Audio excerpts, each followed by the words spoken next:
نبی علیہ السلام صحابه کرامو تو فرمایل غریب سړی پیژنئ؟ صحابه ورته وی الله او د الله رسول خپیژنئ. میراث سړی پیژنئ؟ غریب سړی پیژنئ؟ صحابه وی الله او د الله رسول خپیژنئ. وی صحابه کرامو دا هغه کس چې یو سړی براشي قیامت کې ډېرې نیکۍ برابري، ډېر منځونه وی ورسره، ډېر حجونه وی ورسره، ډېر زکاتونه وی ورسره، ډېرې صدقې وی ورسره، ډېر نیک کارونه وی کړي.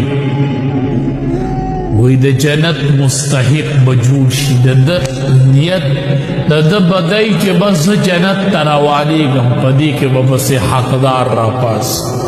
یو به وی ما نه داسې راغست، بل به وی ما نه داسې راغست، بل به ما یو کتاب کتل